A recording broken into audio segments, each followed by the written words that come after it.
En una época de turbulencia política y espiritual, en el siglo VIII a.C., la nación de Israel se encontraba en un momento de crisis. Los reinos de Israel y Judá enfrentaban amenazas externas e internas que ponían en peligro su existencia y su fe. Asiria, una de las superpotencias de la época, se expandía agresivamente, conquistando territorios y subyugando pueblos. Los reyes de Israel y Judá, temerosos de esta amenaza, a menudo recurrían a alianzas con otras naciones paganas, comprometiendo así su lealtad a Dios y sucumbiendo a la idolatría. Internamente, la corrupción y la injusticia social corroían el tejido de la sociedad. Los líderes religiosos y políticos se alejaban cada vez más de los mandamientos de Dios y el pueblo seguía sus malos ejemplos, olvidando las leyes que debían guiar su vida y adoración. La idolatría se había infiltrado en la vida cotidiana y la verdadera adoración a Yahvé estaba siendo reemplazada por rituales vacíos y prácticas paganas. Fue en este escenario convulso donde surgió Isaías, un hombre cuyo nombre significaba Yahvé es salvación. Isaías nació en una familia noble y fue criado en Jerusalén, el centro religioso y político de Judá. Esta posición privilegiada le dio acceso a la corte real y a los asuntos de Estado, permitiéndole entender profundamente las dinámicas políticas y sociales de su tiempo. Desde joven, Isaías mostró una profunda devoción y sensibilidad espiritual que lo diferenciaban de sus contemporáneos. A diferencia de muchos de su generación, Isaías se dedicó al estudio de la ley de Dios y al servicio en el templo. Su conocimiento de la ley y su cercanía con los asuntos de su nación lo prepararon para el ministerio profético que le esperaba. El llamado de Isaías al ministerio profético no fue solo un evento singular, sino el resultado de años de preparación y dedicación. En un tiempo de desesperación y decadencia moral, Dios levantó a Isaías como una voz de esperanza y de juicio. Su misión sería confrontar a los líderes y al pueblo de Israel y Judá con la verdad divina, llamándolos al arrepentimiento y recordándoles la fidelidad de Dios. Capítulo 1. La visión divina. Una noche, mientras oraba en el templo, Isaías buscaba orientación en medio de las adversidades que acosaban a su pueblo. En ese momento de trascendencia divina, Isaías fue transportado en espíritu a un lugar que desafiaba toda comprensión humana. El relato de esta visión se encuentra en Isaías 6:1-8. Ante él se extendía un trono alto y exaltado, y la presencia del Señor de los ejércitos iluminaba todo a su alrededor. Serafines majestuosos volaban alrededor del trono, proclamando con voces resonantes: Santo, Santo, Santo es el Señor de los ejércitos, toda la tierra está llena de su gloria. Isaías, sobrecogido por la pureza y santidad de la visión, se sintió indigno y clamó: ¡Ay de mí! Estoy perdido, pues soy un hombre de labios impuros y habito en medio de un pueblo de labios impuros. El Señor, en su infinita misericordia, envió a uno de los serafines con una brasa viva tomada del altar. El serafín tocó los labios de Isaías, declarando: Esto ha tocado tus labios, tu iniquidad ha sido quitada y tu pecado purificado. Isaías 6:7. Con esta purificación,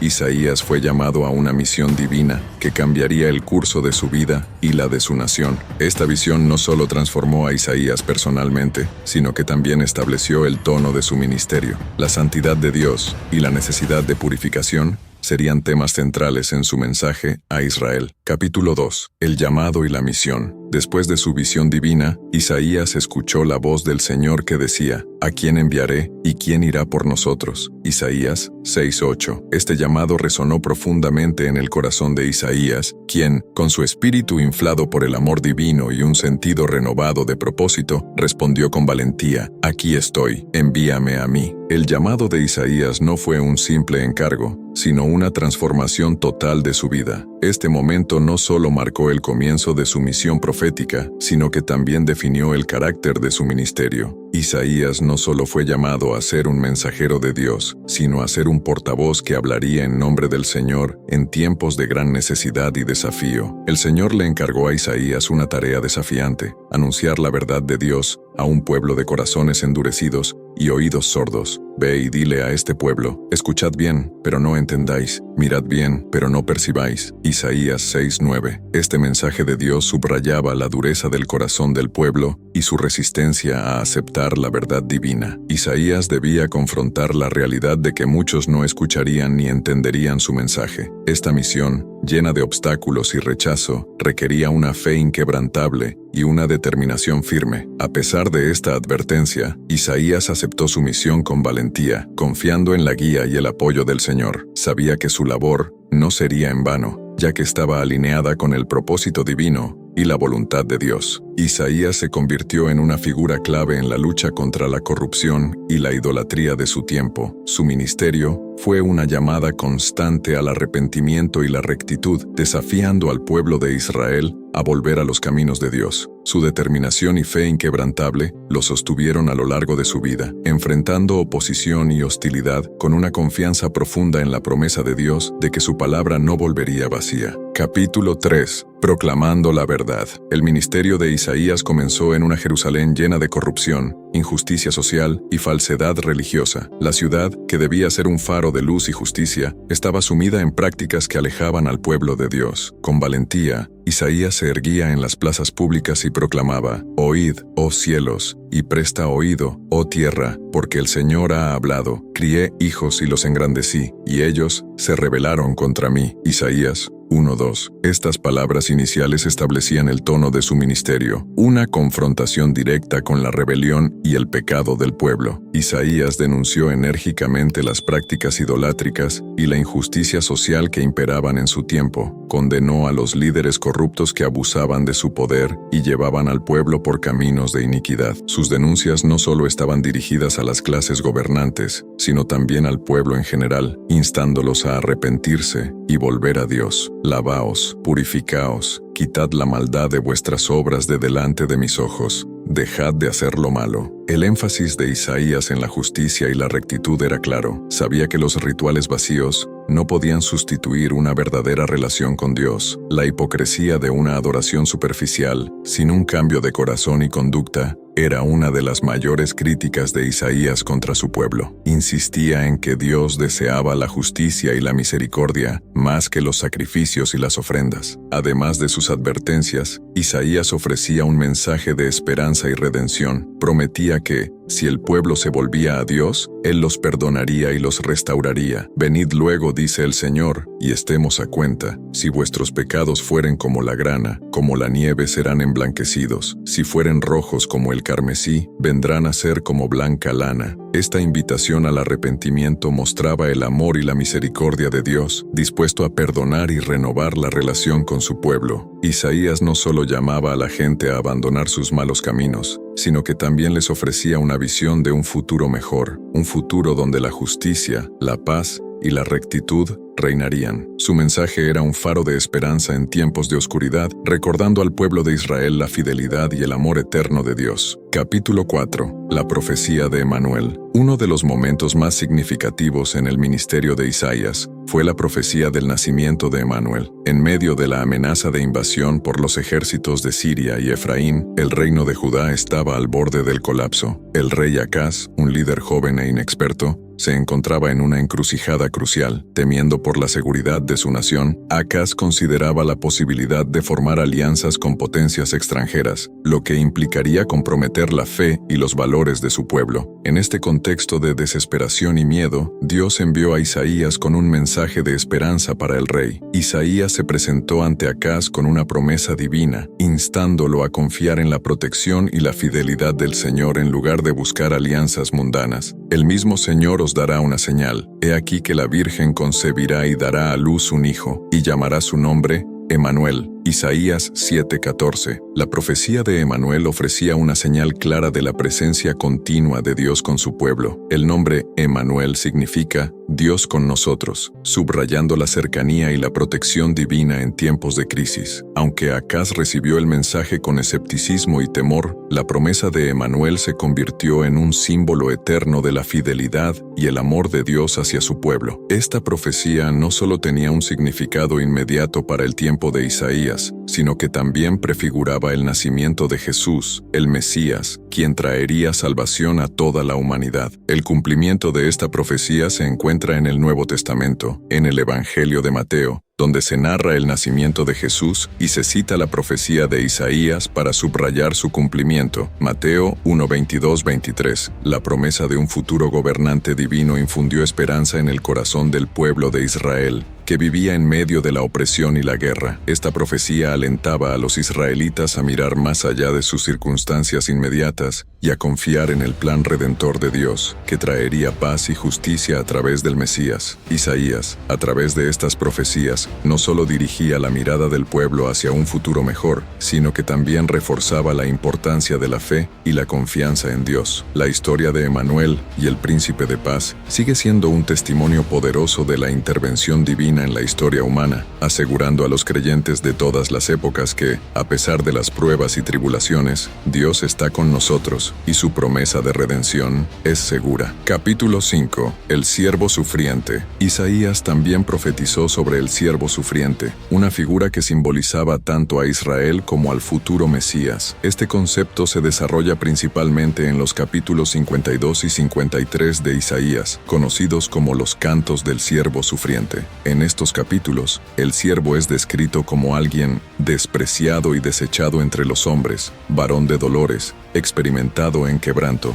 Este siervo no solo sufriría a manos de los hombres, sino que también llevaría sobre sí los pecados de muchos, convirtiéndose en un medio de redención y sanidad. El siervo sufriente es presentado como una figura que, aunque no tenía apariencia de grandeza ni atracción que le hiciera deseable, fue escogido por Dios para cumplir un propósito redentor. No hay parecer en él, ni hermosura. Le veremos, mas sin atractivo para que le deseemos. Este retrato subraya la humildad y la humanidad del siervo, que voluntariamente se somete al sufrimiento por el bien de otros. Mas él herido fue por nuestras rebeliones, molido por nuestros pecados. El castigo de nuestra paz fue sobre él, y por su llaga fuimos nosotros curados. Isaías 53:5. Esta profecía no solo anticipaba el sacrificio de Jesús en la cruz, sino que también ofrecía consuelo y esperanza a aquellos que sufrían. A través de su sufrimiento, el siervo traería paz y sanidad, cargando con las transgresiones de la humanidad para ofrecer una reconciliación con Dios. La figura del siervo sufriente destaca la paradoja de la redención a través del sufrimiento. Aunque el siervo sería rechazado y castigado, su sacrificio sería el medio por el cual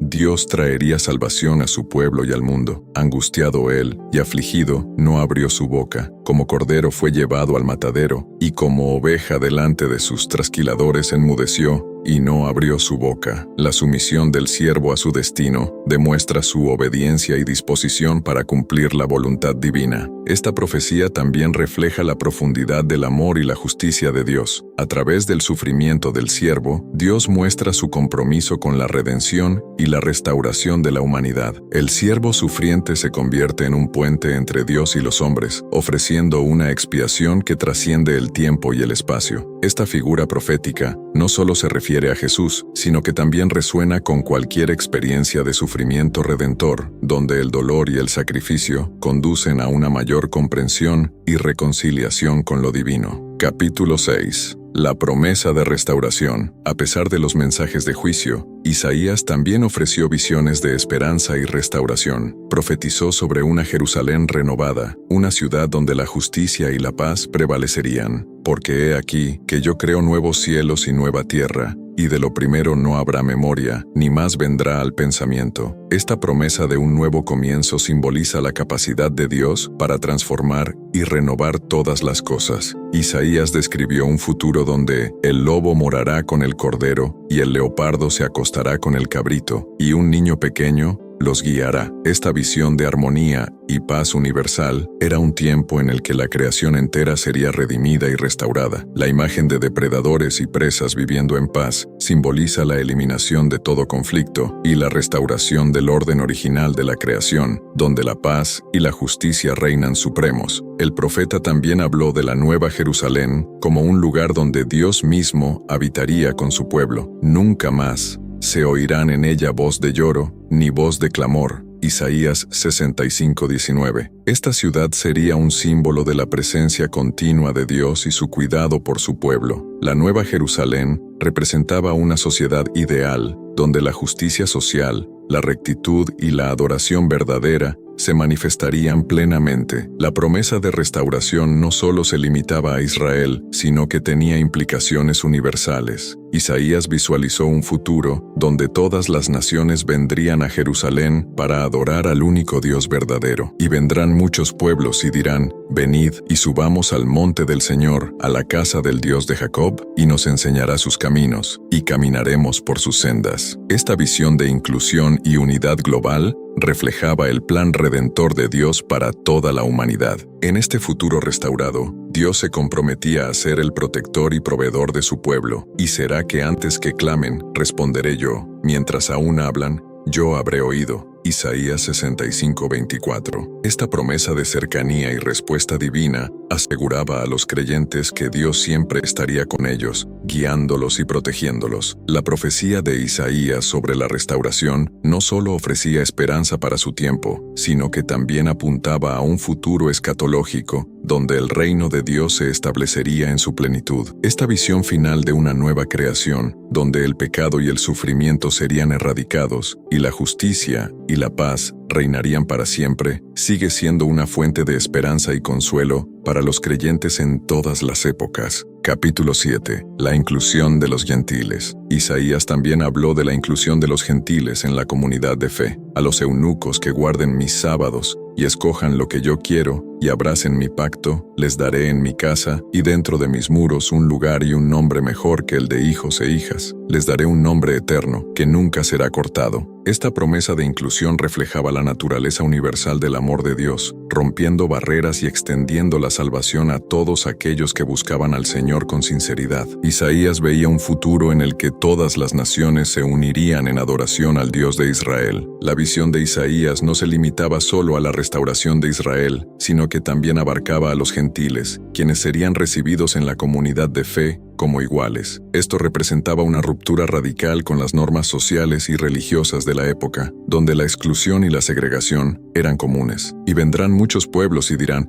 venid y subamos al monte del Señor, a la casa del Dios de Jacob, y nos enseñará sus caminos, y caminaremos por sus sendas. Isaías 2:3. Esta visión de una adoración inclusiva mostraba un futuro en el que la verdadera devoción a Dios uniría a personas de todas las naciones y culturas. Isaías proclamaba que en el reino de Dios no habría distinción entre judíos y gentiles, sino que todos serían uno en su adoración y servicio al Señor. Esta inclusión universal subrayaba el carácter expansivo y acogedor del amor divino, que trasciende todas las barreras humanas. La promesa de Isaías de la inclusión de los gentiles no solo ofrecía esperanza a su audiencia inmediata, sino que también establecía un fundamento teológico para la misión universal de la Iglesia cristiana, que siglos después llevaría el mensaje del Evangelio a todos los rincones del mundo. Gracias por ver este video sobre la vida y las profecías del profeta Isaías. Esperamos que hayas encontrado inspiración y aprendizaje en su historia y mensajes. Si te ha gustado el contenido, te invitamos a suscribirte a nuestro canal y activar la campanita de notificaciones para no perderte ninguno de nuestros próximos videos. Hasta la próxima.